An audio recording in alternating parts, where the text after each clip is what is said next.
Anthony, it's the second show of the year, and incredibly enough, I'm not completely exhausted or worn out yet. How impressive Why is that? didn't we know about avocados when we were small?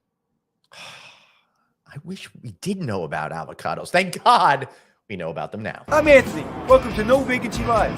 That's my friend Glenn. You're watching the #1 show in hospitality.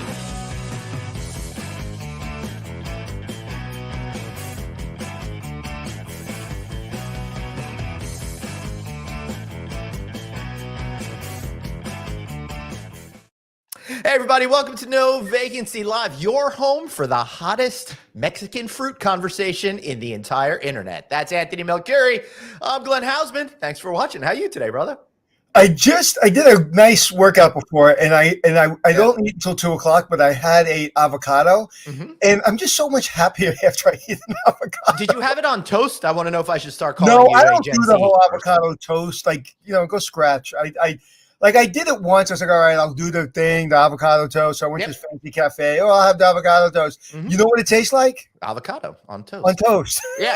Hey, listen, the first time I ever had avocado toast, to share a special memory I have of you, I had it with you at the Garden City Hotel, which was a lot of fun. I miss getting over there. Which we got to get back to. Today would have been a good day to do this kind of show from. It would have been great. Actually, I was supposed to be in Boston today. Oh yeah, you did mention. But apparently, we were having a COVID outbreak. Yeah, kind of like producer Dave. Yeah, producer Dave is down with COVID. Yeah, but the good news is he's going over his P&L in the green room and telling us why he's over budget in some areas. And I told him we don't care. Stop talking to us. Is that mean? What I love about Dave is he doesn't care that you don't care. That's why he's gotten so far. He goes, but you're my mentor. You're supposed to care. I say, I care about you. I don't care about your numbers. Anyway, so Glenn. Yes, sir. 2023. I haven't heard one person say anything about a resolution. I don't know. What do you mean? Oh, a New Year's resolution. Yeah. And also, did you see the gym? I think it was the Reebok gym. I used to go to the Reebok gym in the city. They actually refused to have anybody sign up. First timers on January 1st, or I guess the first week of January, because basically it's like we're not about just sign up and leave as a resolution. We're about every day, grinding every day. And I don't know if they did it to get marketing because they say, bad marketing is just as good as good marketing. But I mean, that turned me off. It's like, come on, if somebody's making a resolution, this could be the moment. This could be the moment. Right. As a matter of fact, I have actively chosen not to go back and join the gym this month because I don't want to feel like one of those people that are just coming in for the resolution thing. So it's interesting you said that because I'm working out probably less than I've worked out in the last couple of years. So I'm working out maybe 3 times a week, sometimes 2. Yeah. But since I don't eat till 2:00 and I eat really anything I want after 2, I'm probably in some of the best shape. Like I don't really take my I don't go on the beach and take my shirt off, but like I feel like I can, and like I look better than I've ever looked with just working out when I want to, eating less, eating later, and then stopping to eat. And it's not a fad. It's not, intermittent fasting. It's just what works for me. And I feel better than I felt in a long time. But when people say to me, oh, I don't want to go to the gym, don't go. Go when you want to go to the gym.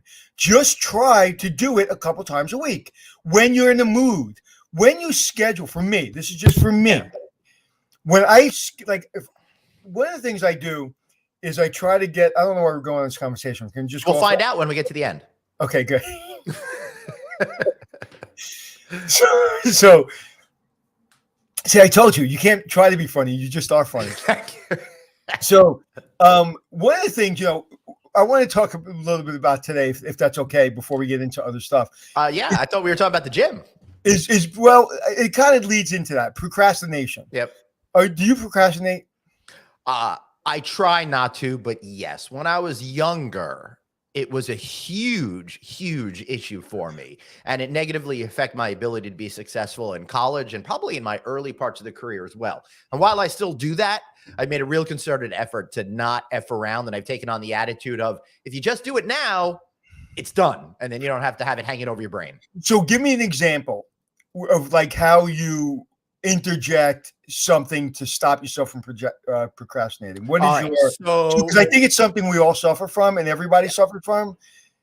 it's a good question, and it's really tough to do. You really have to force yourself to do some things. I'm still feeling pretty lazy because we were off for the week over there. I did very little work. I tried very hard to last week of the year. Besides going to the concerts, I tried to be aggressively do nothing in order to just kind of shut down and relax. And I'm having a hard time getting stuff done. I had to do some billing today. I had to write some checks and stuff like that today. And I didn't really feel like it. I'm like, yeah, I'll just do it tomorrow. I'll just do it tomorrow. And I already did that yesterday. And I'm like, I can't do this. Sit down, get it done. And the second I start doing it, then all of a sudden everything's okay. And I'm not fighting that battle anymore. So Right. And it feels good. And making yourself do it, you know? Yeah. You know, what I do is I like a full schedule. Yeah. And like I think I said yesterday, the busier I am, the calmer I am, and the more focused and creative I am. And when those days where like I had a trip, those 2-day trip canceled yesterday, I said, okay, so what does my day look like? All the stuff that I need to get done that I haven't gotten done. I said, okay. So the first thing I always do is I always try to get something done in the morning that I have to do. So that could be like, hey, I'm going to meet my friend to go to the gym. So I have to meet him, because if I say I'm going to go, I'm not going to go unless I have to meet somebody, right? Right. So that's number one. Number two, then I start like filling in my day. It could be something important, or it could be something that I just want to do for myself. But I schedule like that night, just like, okay, kind of flexible schedule. And then I'm like, okay, I don't go to my man cave. If I have a chance to go to my man cave, I don't go until after dinner. Right. And I never, ever, ever go near it unless I'm going down to relax. That helps me when, like, the first thing in the morning, having something to do first thing in the morning when I have a day that's just office day, forcing myself to ensure that, hey, I want to do something. And usually it's fun. Could be work fun, could be a video, could be a gym, could be whatever. That's what helps me. But I realize that me in fourth gear is my natural state. When I'm in second gear, I've got to make sure I'm putting all those things in place so I stay in third to fourth gear. I'm not good in second gear. Right. Well, I'm a little confused by all the analogies because I never learned how to drive a Standard, but I do appreciate what you're my first Standard was a Ford Taurus that I didn't know how to drive. Standard I bought in Missouri, and I was forced to drive it, and then I drove it to New York, and I had it in New York for a couple of years, and I loved it. So I can drive a stick, but the last time I drove a stick, I was in Ireland doing the show, and the producer said, "You know how to drive a stick?" I said, "Absolutely. I used to own a stick," and then I burned out the clutch in 5 seconds. Yeah, my wife tried teaching me how to do that in the early aughts, and I just gave up. You know what? Doing it's kind of like breathing. Like after 20 minutes of learning how to do it, right? It literally, your first drive, it just becomes breathing. You don't even know what you're doing. It's just it's like you don't even know what you're doing. You're just doing it. Well, literally every time I've tried to do it, I did not know what I was doing. Do you ever go to your computer and you're like, okay, what's my password? Until your fingers hit the keyboard, you don't know what your password is. Yeah, totally, dude. That's happened to I me couldn't tell you how to drive a stick right now. I couldn't tell you how to do it. Yeah, but I'm at the age now where I have to stop and think about a lot of things. Going, what am I doing? But even in the sports cars, they don't really have sticks anymore. Really? Yeah, there's cars. I want to say Porsche, but I'm not sure if it's Porsche. But I know those fancy race cars, they don't have sticks anymore. I listened to Joe Rogan, and he's a big car guy, and he said basically you can't find your stick. Wow. That's really surprising to me. All right. So, Anthony, we were talking about, trying to get things done and stuff like that. And it reminds me of what we were talking about a lot over the last few years and our ethos on how to get things done. And for you, it's just like do one more thing at the end of the day, right? You're always saying, hey, just do a little bit more, do a little bit more. And one of the things that I like to talk a lot about is adding another element to your routine, just one new thing, and then build it into your routine, learn it, master it, and then go ahead and add something else. Do you have any new thoughts about how you would be approaching this year to maximize your opportunity? What do I enjoy doing? I'm learning that sometimes I'm forcing doing things that I don't want to do. Yeah. So everything that I'm incorporating, like I'm working with a client and I really love this client. I love what they work on. So I really enjoy working with them. I really have a lot of fun. So I'm incorporating everything that that I want to enjoy. Like last night I was thinking about the things I'm about to launch. And I'm like, every one of those things I love.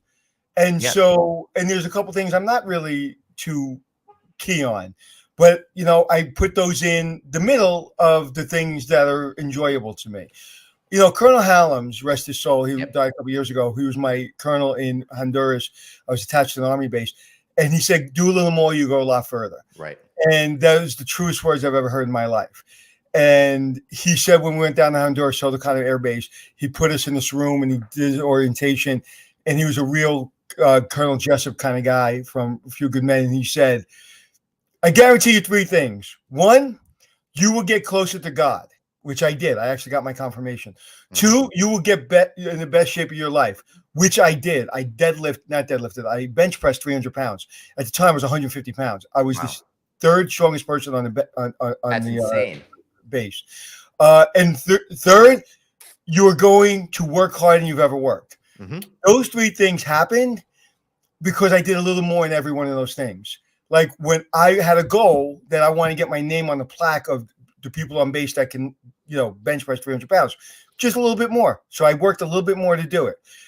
I stopped doing it because then when I walked into my hooch, which is your bunks, they started saying, hey, we heard you bench press 300 pounds. And then they started calling me chicken legs because my chest was Lou Ferrigno and my legs were chicken legs. So I stopped bench pressing after that because I had. That's really funny.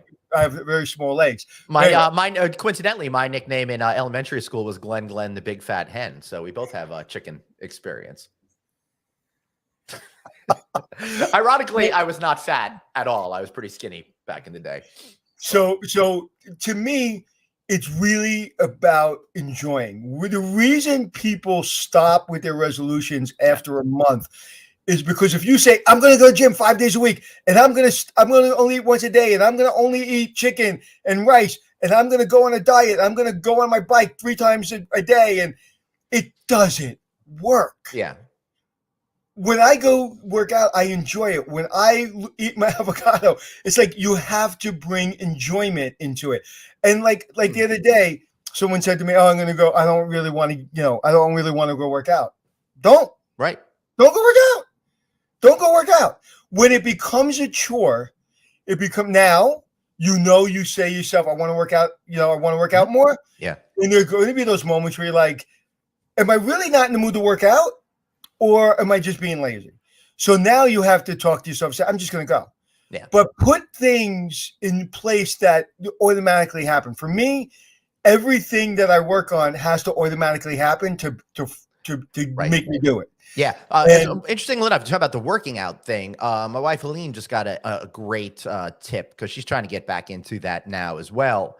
Change at the office before you leave and you're already there. It's like halfway. You might as well just go to the gym at that point. That seems to be working for her. Yeah, I like that. That's a really good idea. I always want to be comfortable. So anywhere I'm going, and you've seen me do this, anywhere, I'm always changing. I'm always in my comfortable clothes. And then I don't get really in my suit. I've changed in more parking lots than anybody in history, more than truck drivers. Yeah, it's funny. That's so true. I change everywhere, and because I want to be comfortable. So I think listen. Don't be hard on yourself. Be disciplined with the things that are important to you. Right. But don't be disciplined with things that make you miserable. So I'll give you an example. If you have a goal of being in shape or a goal of eating healthier or a goal of getting a new job, don't make it a chore. Don't make it difficult. Do it in a way that gives you pleasure. Now, I know as a person that has dealt with this my whole life too. No, I've never been really overweight or anything, but I've had stomach issues because I've eaten the wrong things. Right. I've had all kinds of issues with my body. And until I really started kind of giving myself a break, it didn't become part of my breathing pattern. Everything that I do now, I have to do. I don't like look at it and go, oh my God, I have to do that. It's like I have to do it. And then when I want a Big Mac, the other day I was coming home from wherever I was coming home from, and I stopped, and this was what I had. I had a Big Mac. Mm-hmm. I had chicken nuggets. Yeah. I had French fries. Wow. I had a large Coke, and I had a pack of M&Ms. Dang. A big pack of M&Ms. The family size, king size one? Family size. Because I wanted it. Yeah. But the next day, I wanted an avocado. Yeah. And so I don't know. For me, the more hard I am on myself, the harder it is to get things done. And the more I give myself a break, and the more I just want a goal. This is my goal. How I get there, you may take the train, I may take a bike, somebody may walk, somebody may run. Get there. But don't make the way you travel to that goal hard. Don't make it miserable. Right. You need to figure out solutions in order to make it easier, more palatable to do. But I think one of the hardest things is, and when it comes to like the longevity of your career, working out, eating habits, that it's something that doesn't have an end date. It's like when we were in school, it's like, oh, I just got to make it to the end of May and then I'm done and I have a break.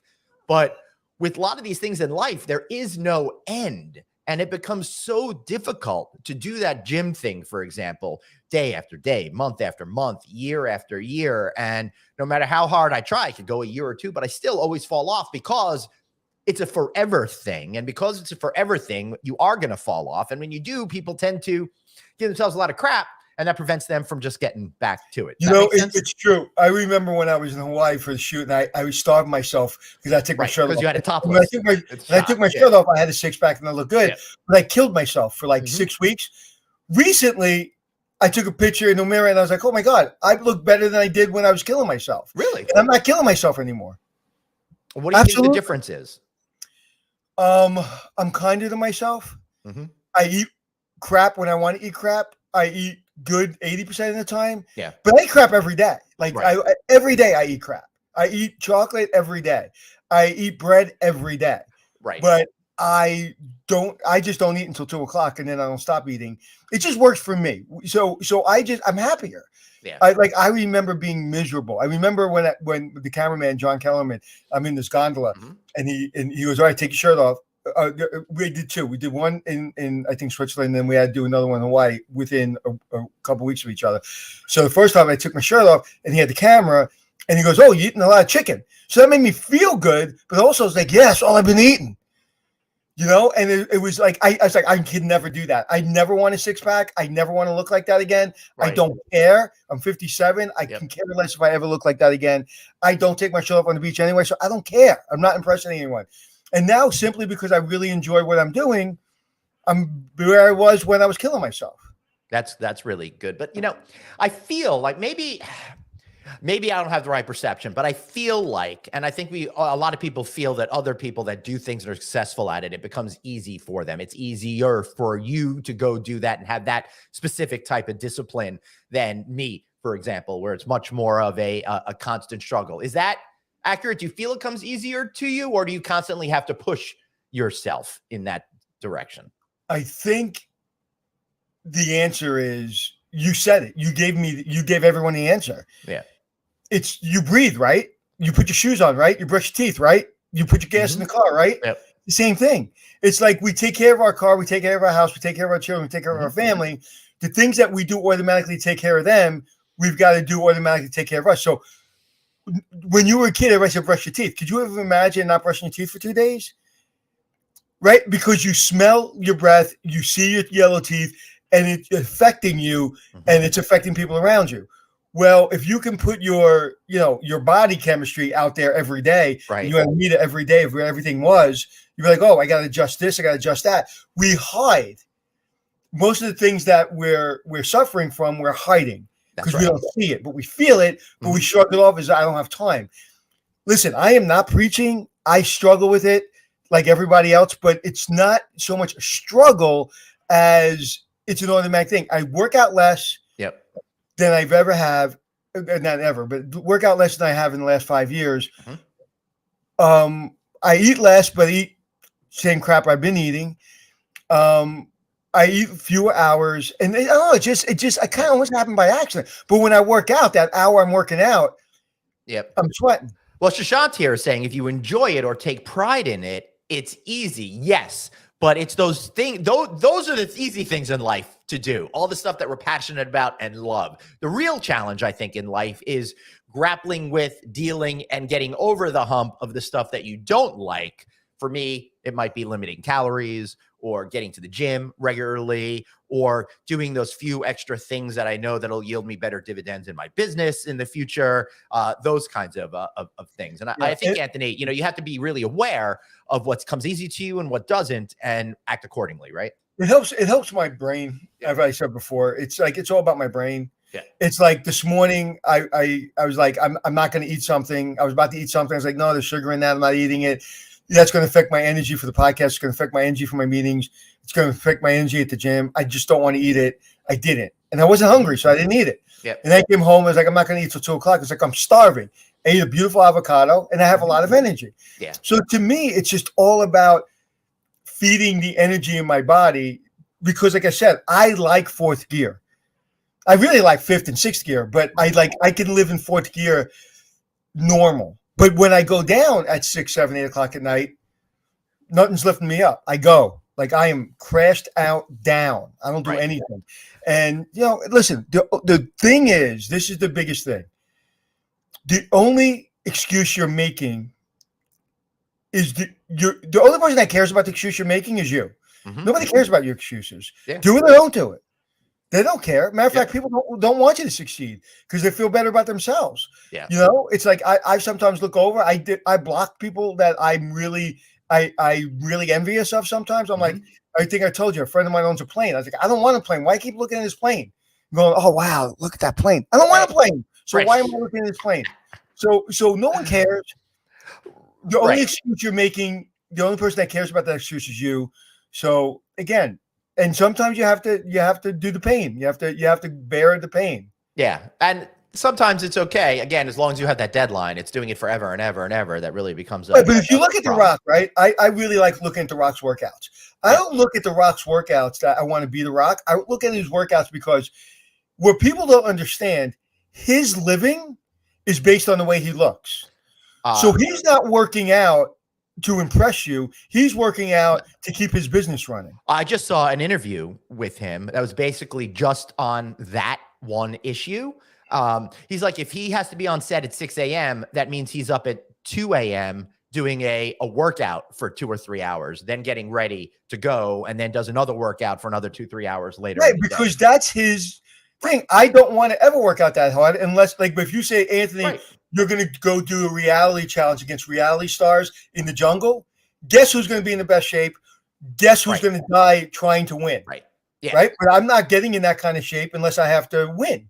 And if I'm going to win, I'm going to win. Now, the challenges that we have, and Dr. Producer Suzanne is making a great point. She's like, you're home, so you have access to good food. But how do you make those healthy options when you're on the road traveling? And I think it's a really great problem to discuss. I mean, because Anthony, I've been on the road. I was on the road all fall, and I found it so hard to not only get mentally in the right place to make those right eating decisions, but then have easily available food that matches up with the right decision. I'm going to call bullshit.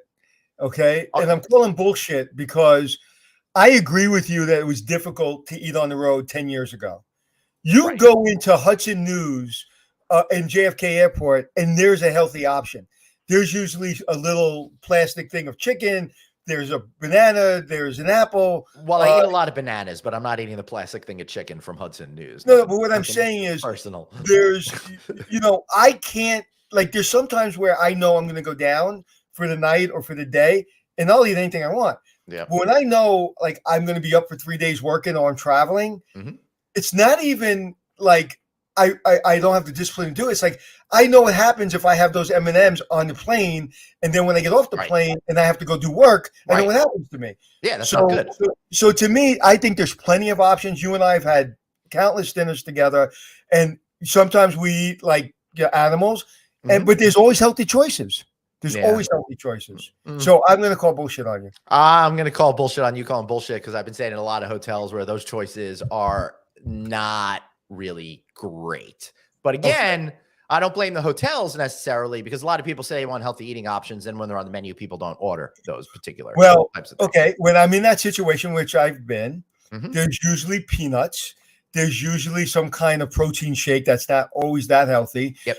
But like, I want to know why when I go to the frozen section in those little mini marts, Mhm. they don't have a healthy option, or they don't have something lighter, because there's a lot of times I want the pizza and I don't have it because, again, I'm waking up in the morning to go Right. work.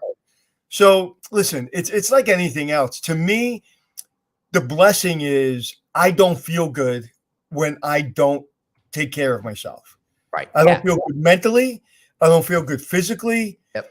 And I just don't feel good. And Yeah. so to me, because I don't feel good, as we get older, when I remember I told you twice I fell down the last year hard.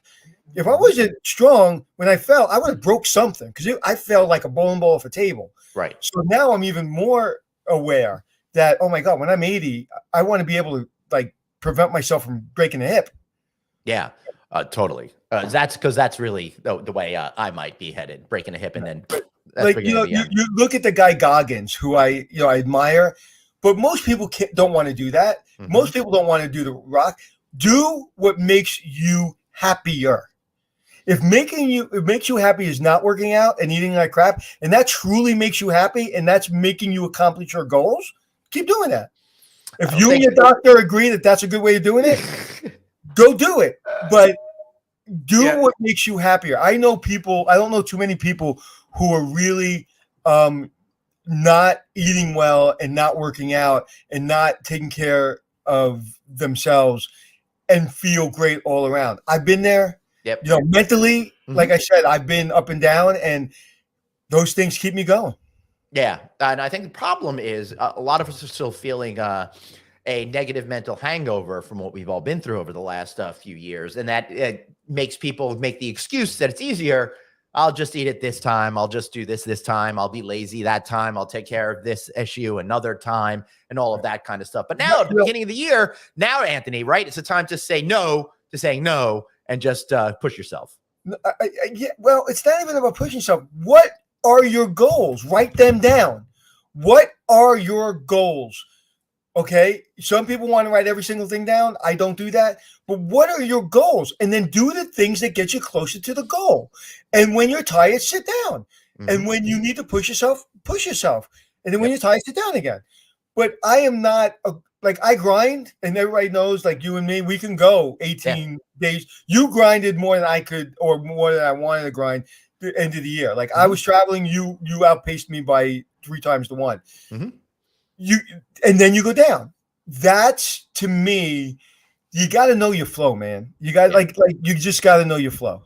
Right. So Suzanne is saying, hey, is packing healthy snacks something we even bother to do? And yes, Suzanne, it is something I do, because Anthony's talking about how he doesn't eat till 2:00. I do that or later a lot of days. But when you're on the road and doing things, typically I'm using up a lot more energy because I'm on the go and doing all that kind of stuff. And I don't want to be in that position where I eat crappy stuff. So I bring beef jerky with me. I bring peanuts with me all the time. I bring the healthier type of energy bars with me in order to be able to put a little something in my stomach so I don't go and eat a giant sized bacon burger with cheese. You know what's interesting about us and traveling with you? Yeah. I'm going to travel with you again the next couple of days. Yep. Is you go from 0 to 100, like literally, like you're like got no energy, and then you get on stage and you scare the shit out of me, because I'm like, holy crap! Right, and then I'm my coma. I get up and I'm in 4th gear, and I never go down, I never go up. That's where I am. Yeah. And when I'm on stage, my energy isn't as high as yours. It's intense, but you go from 0 to like, whoa. Yeah, dude, that fear that I have of fucking it up is what makes me do that. And then I put out all my energy for the day in that 1 hour on stage. So it's not great. Pace yourself, brother. Listen, about 30 minutes after I get off stage, when that adrenaline wears off, I am ready for a nappy nap time. That is for sure. And that's another word that I love. It's like I guess I'm learning this about myself in the last year is I need adrenaline. I need the rush. I need the activity. I need the 100 miles an hour. That's who I am. And I again, not the frantic 100 miles an hour. Like I think you were frantic at the last 3 months of travel. I don't mean that in a bad way. I mean like you were busy. You were doing Right, business. thankfully. Yeah, thank God you were doing business. Yeah. No, and Knock on when particle board. right, and when I'm in that mode, like I said, I'm really comfortable in that mode. Yeah, for sure. So Suzanne's got another question for us. She said, hey, we both travel a lot. What are your tips, tricks for bringing with you what's needed and not overpacking? I suspect neither of us are very good at that because you've told me about your packing regimen. Yeah, I learned to when I'm traveling for the shows and stuff, I'm overpacking. When I'm traveling for myself, I've learned carry on. I have to do carry on because I'm so frightened now with all the problems with luggage. Yeah. So I do a carry on, and but really, and I've done there's a video on my YouTube channel about what I bring on the road and what's important to me. Yeah. The several things I can't live without is obviously a bottle of water, my flossing, my toothpicks, my hand cream, and a stretching band. Although I haven't used that one in a while.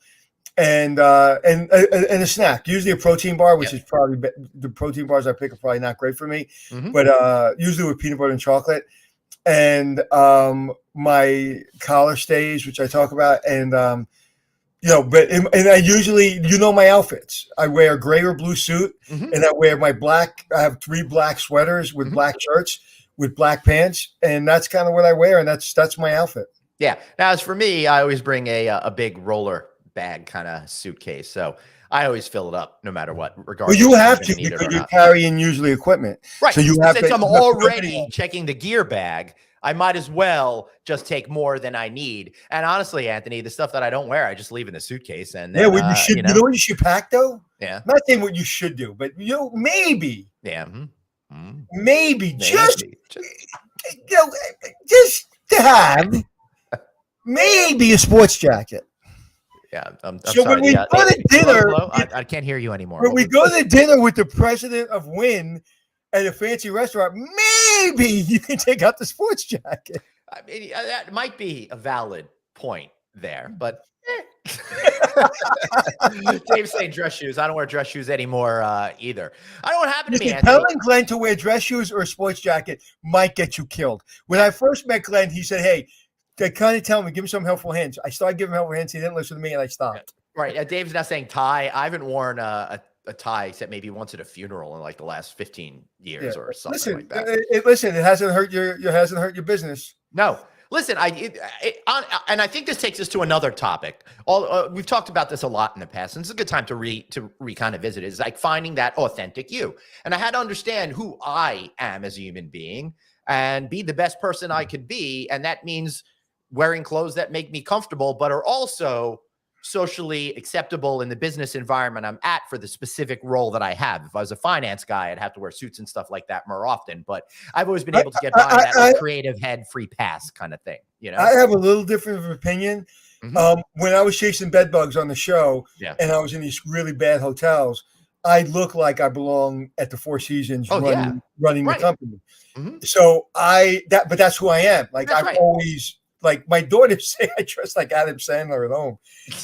But when I'm out and I'm about doing my business, it's like I have to feel that way. It's not even about like people's impression of me.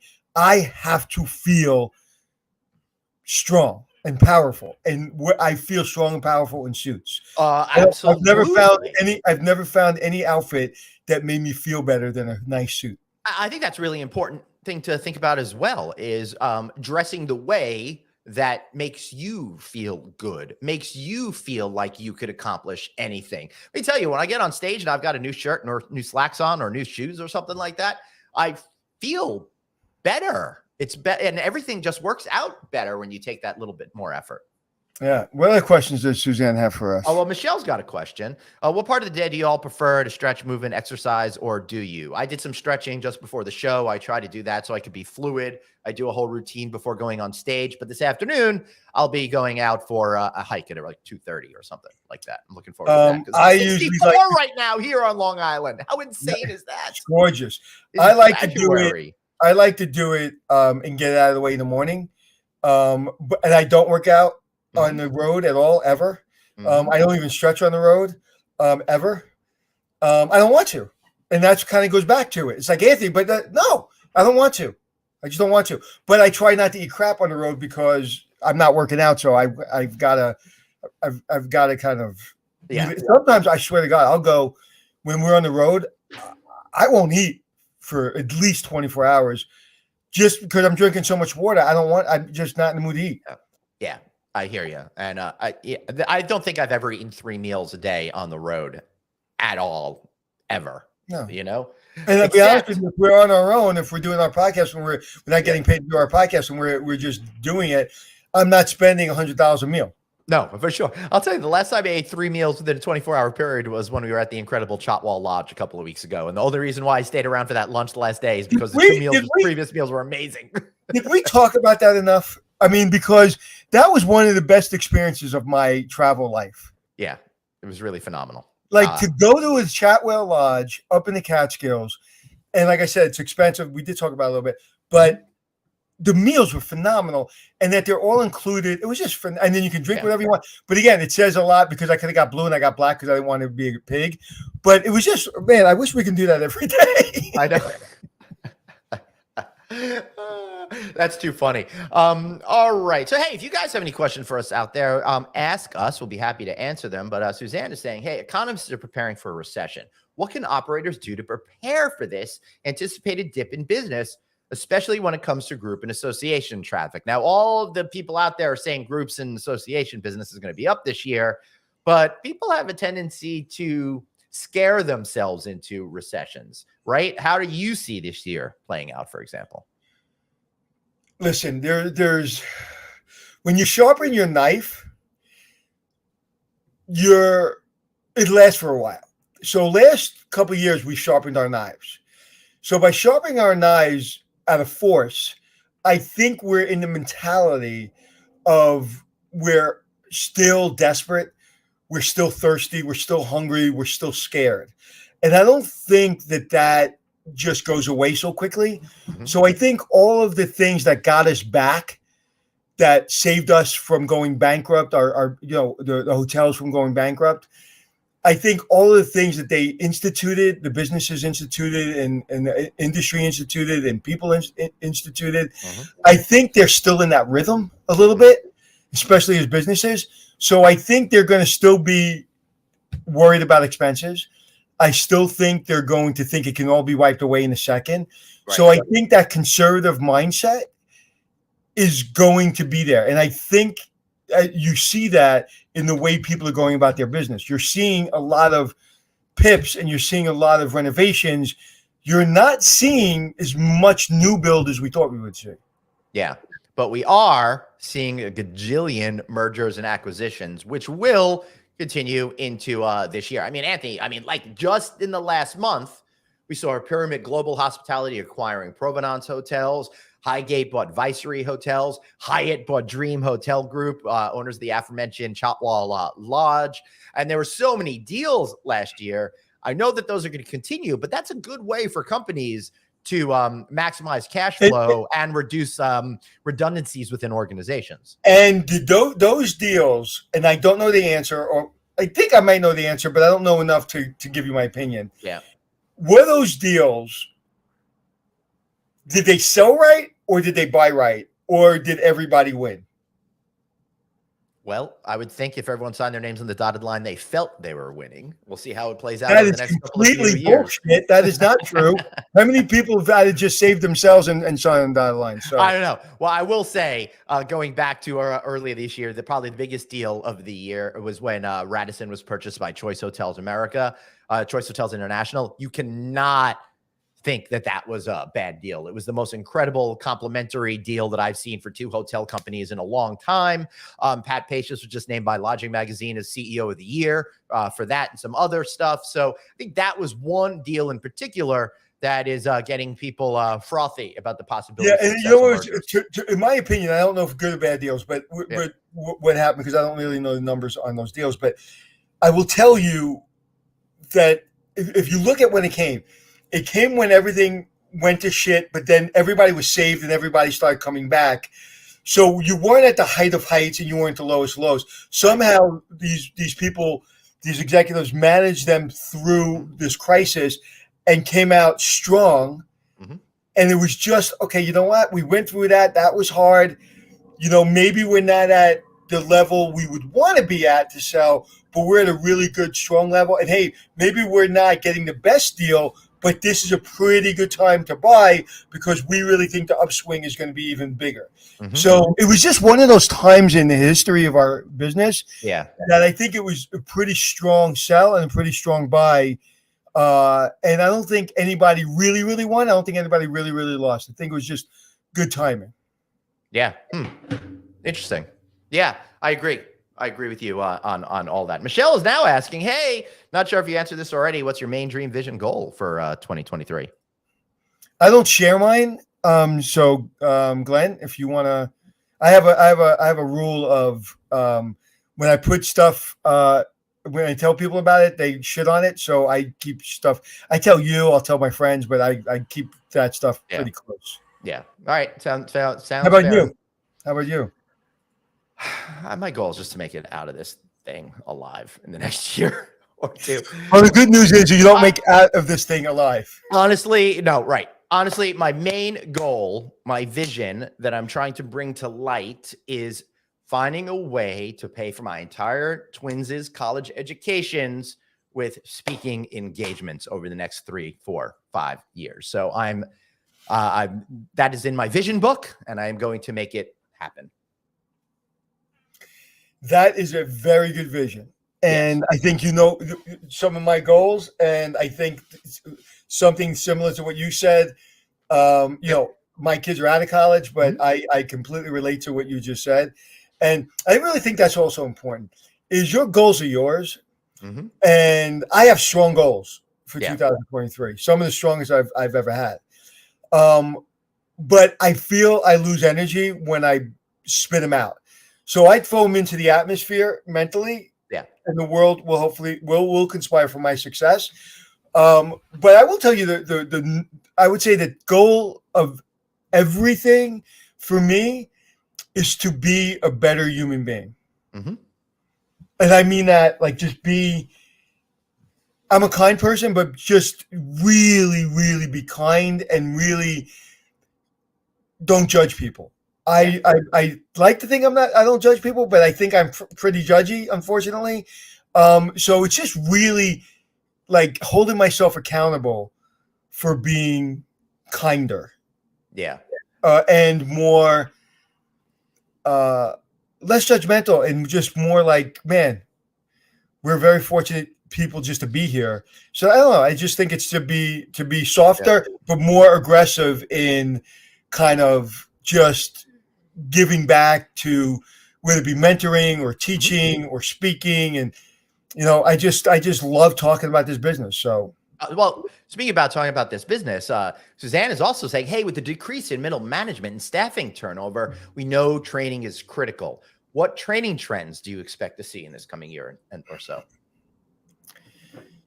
you're asking me? Yeah. I really think that there's got to be an upgrade in the ability to understand technology and how technology helps us in our business.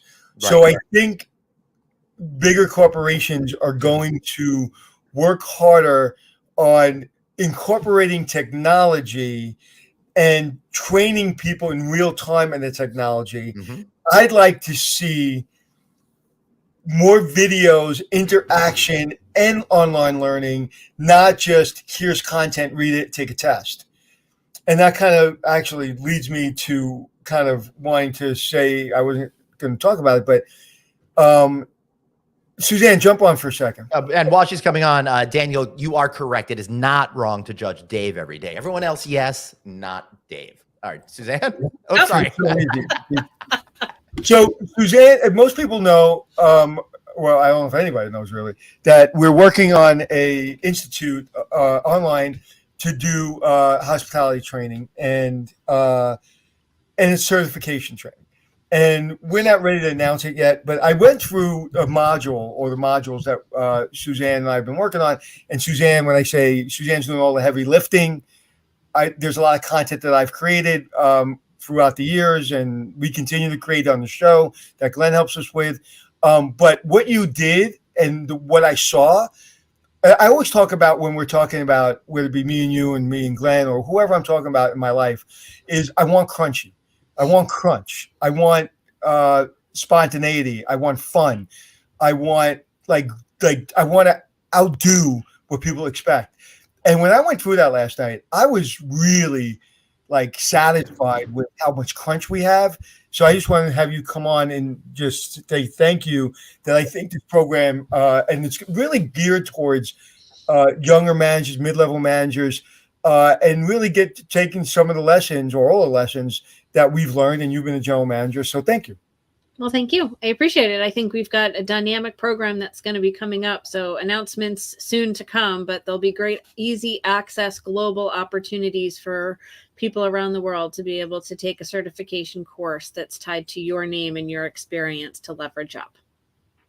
Awesome. Thank you. Maybe I'll take some of those courses because I'd love to get like a, CHA kind of certification or something. Yeah, like you have to have a certain level. You have to have a certain level of intelligence, Glenn. So no. Oh, that goes back to that CHA question that Anthony, you're supposed to be putting onto your schedule to achieve that in the first take. You forgot about that. I remember that conversation very clearly. You put it in front of me and give me one day, and I'll go. Oh, one day. It's 4 textbooks. Just give me the test. I don't want textbooks. Give me the test. Okay. Okay, I'm going to go back to my box now. Yeah, thank you. I can't wait to see that test. That'll be awesome. I'd love to see actually what that test is like because I hear it's really, really, really complicated. Yeah, I want to take it though. I'll probably fail it, but I want to take it anyway. All right, Suzanne's not going to put up this comment, but hey, Suzanne, looking radiant as ever. Yeah, you are looking good for the new year. And she just got over a cold, so I'm glad she's feeling better. What other questions we have? Any from our audience? No, nothing from the audience right now. But let's just do one more from Suzanne, and then let's get out of here for the day.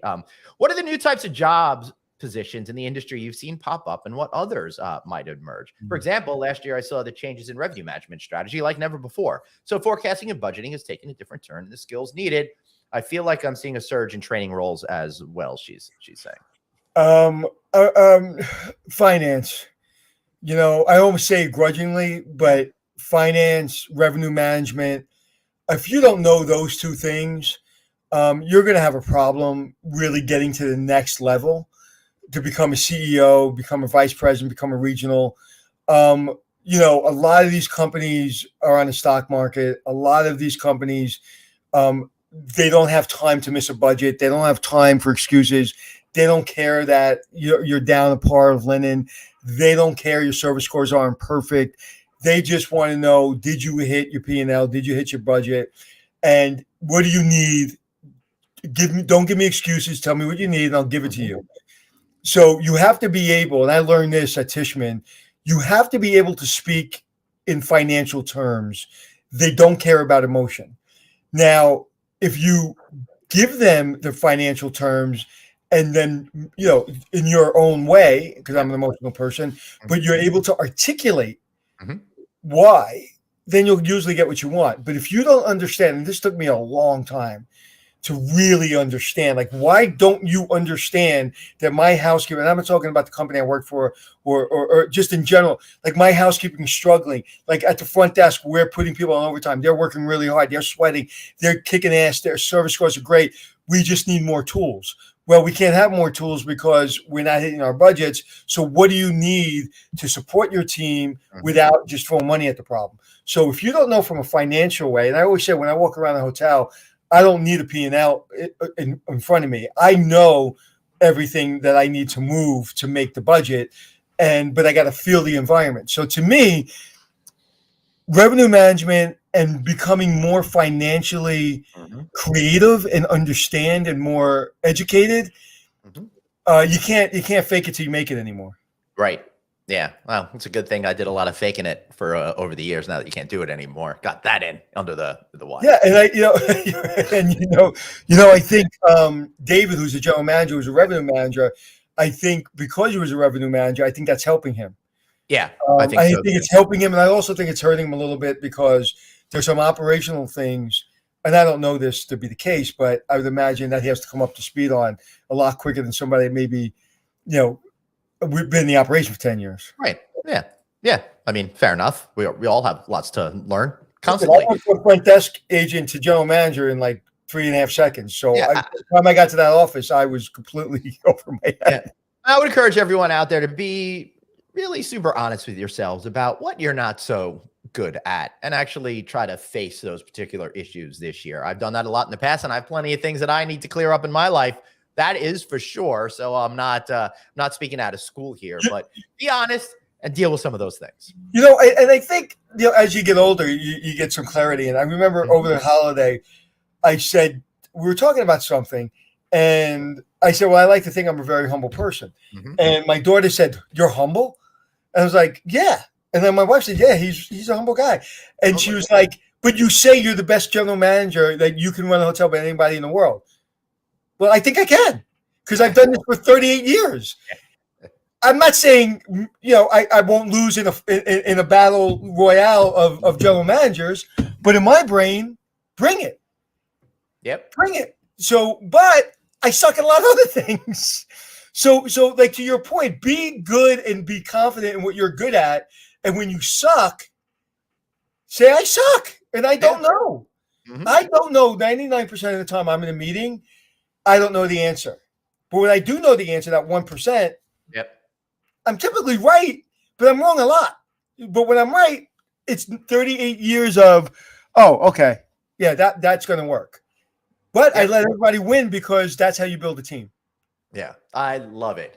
And I think you have that too. Talk about that for a second, though. Like, are there things that you're better than most people at? And then are there things that you think you suck at? Yeah, absolutely. Like, what's your superpower? What are you better than? If somebody said there's going to be a battle royale and pick what it is, and you're going to go against everybody in the world, what's the one superpower you would pick? I think I could kick ass on stage under most situations like that, moderating panels, doing speeches, answering questions, all related to our expertise and that sort of thing. And one thing I'm not good at is sometimes like taking care of some of the financial side of this. There's certain loose ends that I don't take care of. I could do more specific things with social media that I know need to get done. I've got a whole long list of woulda, shoulda, coulda stuff that Who's the most popular person on the circuit of the hotel business? Who's the most well-known person? Executive? No. On the circuit that is in every single place that people see all the time. It's Glenn Houseman. Yeah. So you can talk about all the social media you want. You can talk about all the stuff you're not doing. Dude, everybody knows who you are. I don't know. Maybe it's just the human condition, or maybe it's just me. But I have a tendency to always see what I have not yet done as opposed to what I have done and how people think of me. We were talking about yesterday about the podcast, where when I was first doing this, it became an afterthought. Mm-hmm. And now it's like I love doing it, and now we're going to double down on it. Mm-hmm. And it's just something that, again, I don't really like doing a lot of social media and all that stuff, but I love doing the show. Like today, it was like completely, I have no idea what the hell we were going to talk about, and I like it. Yeah, neither did I. And listen, that's why this is our superpower, because we had no idea what we were going to do when we turned on the go live button, and we got through it all pretty unscathed. Yeah, and the one thing I think we do, and I try to do, and you try to do, is I hate when people preach at me, and I hate people when they tell me what to do. Yeah. You tell me what to do, I'm going to do it the opposite just to spite you. Yep. If I ask your opinion, I'll take your advice probably, but I don't like preaching. And so when you do these shows, sometimes I feel like maybe I've been preaching a little bit, and it's not about that. It's like what works for me. Right. What works for me doesn't work for everybody else. And I wish that there's somebody that would give me clarity on things that I'm still really struggling with, that I need clarification on. So when people share their advice, it helps. Like, I like watching The Rock, because I know The Rock has a purpose for working out. He's not doing it because he's trying to make you feel bad about yourself. Like Goggins, I love Goggins, but like I watch him and I'm just like, I don't want to do that. Yeah, I hear you. But I want to see somebody get better at their business. Yep. And Rock's business is on Black Panther, they put the pads on him underneath the suit, and he goes, "Why are you putting pads on me?" And then they showed him without the pads, and he was bigger than with the pads. So, but that made him go to the gym 4 hours a day. Right. Yeah. Yeah. Absolutely. Well, I'm going to go to the buffet 4 hours a day. If it keeps You're always going. 5 minutes from a bagel and a nap. That's right. I love my naps, especially my Vegas naps. If you guys want some advice on how to have the perfect Vegas nap, maybe I'll make that one of the YouTube shorts that I'm working on right now. I don't know. So, what do you want Glenn to YouTube? What kind of shorts do you want Glenn to put out there? So let him know. Text him, DM him, send him mail to his home. Right. All right, let's get out of here, everybody. I want to thank you all for watching today. And if you're watching, why not give us a listen? Find us on Apple Podcasts, iHeartRadio, Stitcher, SoundCloud, wherever you get your audio podcasts. We are there. And if you happen to be listening to us, why not give us a little bit of a look-see? It's a lot of fun to see what we're up to every single day. You can find us on YouTube, our respective LinkedIn, Facebook pages, etc., etc. He's at Anthony Hotels. I'm at Traveling Glenn. This was a fun one. Glenn, Yeah. pick a number 1 to 30. Go. 26. Wrong. You can't see any. Oh, 18. Damn it. I should have said that since that's my birthday and that's usually my go-to number. God darn it. Well, I screwed up. I've won nothing, but you all won for sticking with us today, and we'll see you again tomorrow. Until then, you've got one life, so blaze on and Be kind to yourself. see you then. Are you being kind?